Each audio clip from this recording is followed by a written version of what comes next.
मागणी अशी आहे की दिव्यांग क्षेत्रामध्ये गेले 5 वर्ष आपण काम करत आहोत. दिव्यांग क्षेत्रामध्ये काम करत असताना तुकाराम मुंडे सचिव आहेत दिव्यांग मंत्रालयाचे.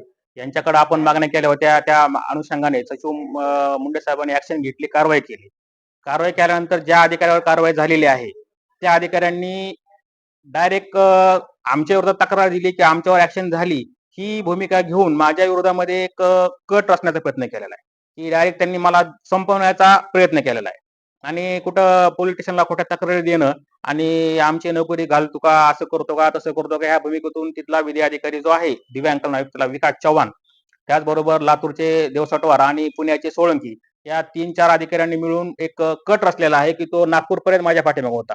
अशा या धमक्या टाकल्यामुळं मी आज ही प्रेस आयोजित केलेली आहे की बाबा दिव्यांग मंत्रालयाचे सचिव जर समजा आमच्या मागणीनुसार ऍक्शन घेत असतील आणि त्यांच्या सहीमुळे जर आमच्या जीवावर उठणार असतील तर मग ही भूमिका कुठं लोकशाहीला घातक आहे. या संदर्भामध्ये तुकाराम मुंडे साहेबांनी निपक्षपाती याची सगळी चौकशी करून संबंधित धमक्या टाकणारे किंवा खोट्या तक्रार देणाऱ्या अधिकाऱ्यावरती ऍक्शन घ्यावी, अशी माझी प्रमुख मागणी या ठिकाणी आहे. एकीकडे तुकाराम मुंडे हे राज्यामध्ये पारदर्शक कारभार करणारे अधिकारी पण त्यांच्याकडे पाहिलं जातं.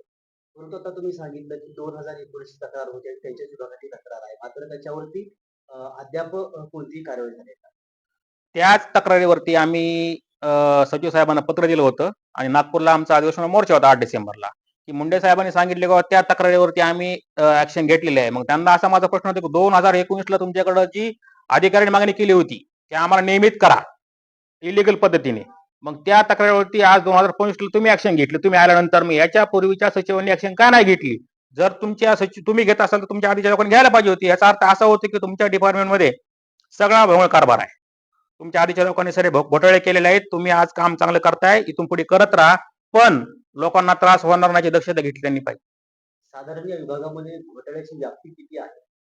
या डिपार्टमेंट सर आता दिव्यांग मुलांच्या नावाखाली राज्यामध्ये ज्या शाळा चालतात त्या शाळेत मुळात विद्यार्थ्यांचंच अल्प प्रमाण आहे आणि त्या ठिकाणी काम करणारे कर्मचारी असतील, शिक्षक असतील, या लोकांना आज दिव्यांग कल्याण आयुक्तालय जे पुण्याचं ऑफिस आहे तिथं प्रत्येक कामाचं टक्केवारी द्यावं लागते. टक्केवारी दिल्याशिवाय तिथं काम होत नाहीत. मग आमच्या थ्रू तिथं गेल्यानंतर अधिकाऱ्यांना दबाव येतो, ते त्या लोकांची कामं करतात. यामुळं या दिव्यांग कल्याण आयुक्तालयाची पूर्ण घोटाळ्यामध्ये ऑफिस आहे. राज्यात सगळ्या डिपार्टमेंट शाळेमध्ये किंवा जिल्हा समाज कार्यक्रमामध्ये या दिव्यांग शाळांच्या माध्यमातून पूर्ण घोटाळे चालू आहेत. त्या संदर्भात आम्ही वारंवार पाठपुरावा आमचा चालू आहे. यामध्ये आता तुमची काय मागणी राहणार आहे? यामध्ये माझी मूळ मागणी अशी राहील की मला ज्या पुण्याच्या अधिकाऱ्यांनी धमकी दिलेली आहे, माझ्यावर खोटे आरोप केलेले आहेत, त्या आरोपाला जर समजा काही पुरावे असतील तर त्या ठिकाणी माझ्यावर कारवाई करावी आणि पुरावे नसतील तर मुंडे साहेबांनी त्या अधिकाऱ्यांना तातडीने बडतर्फ करून सेवेतून त्यांना घरी बसवावं आणि त्यांची डी ओपन करून त्यांना त्यांच्यावरती गुन्हेगार करावे.